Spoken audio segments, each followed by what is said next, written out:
सोनम वांगचुक यांचा उपोषणाचा आजचा 19वा दिवस. लोकशाही संपली का काय असं वाटू लागले. म्हणजे भावना संपल्यात. कोणामध्येच भावना राहिल्या नाही अशा वाटतायत. फक्त उरलंय राजकारण. आता मी अंजली दमानी याचं भाषण बघितलं म्हणजे न्यूजवर, तर त्या लगेच जाऊन येऊन त्यांची परिस्थिती बघितली. त्या सुद्धा भावूक झाल्यात. आणि हे राजकारणी लोक ट्विट करतात. त्यांच्याबद्दल थोडीशी आता म्हणजे संधीचा फायदा घेतायत आणि ट्विट करतात.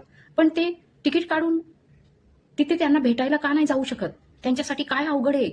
एरोप्लेनचं तिकीट बुक करून दिल्लीला जायचं त्यांना काय अवघड आहे? का ते जात नाही? त्यांच्या भावना म्हणजे मेलेल्या आहेत का?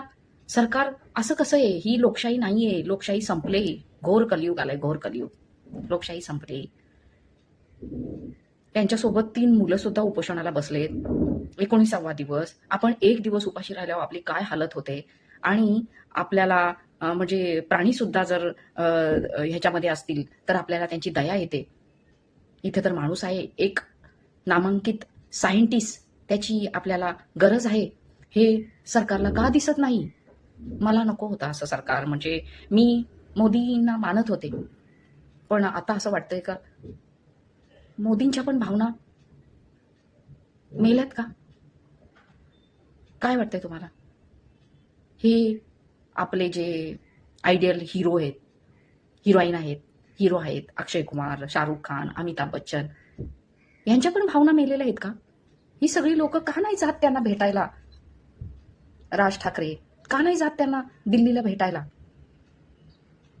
प्रश्न पडलाय मला. बघून खूप वाईट वाटतं न्यूज बघून. म्हणजे आपल्या देशाचं भविष्य खूप कलियुग आलंय, घोर कलियुग. लोकशाही संपली. त्यांच्यासोबत 3 मुलं सुद्धा उपोषणाला बसलेत. 19वा दिवस. आपण 1 दिवस उपाशी राहिल्यावर आपली काय हालत होते. आणि आपल्याला म्हणजे प्राणी सुद्धा जर ह्याच्यामध्ये असतील तर आपल्याला त्यांची दया येते. इथे तर माणूस आहे, एक नामांकित सायंटिस्ट, त्याची आपल्याला गरज आहे. हे सरकारला का दिसत नाही? मला नको होतं असं सरकार. म्हणजे मी मोदींना मानत होते, पण आता असं वाटतंय का मोदींच्या पण भावना मेल्यात का? काय वाटतंय तुम्हाला?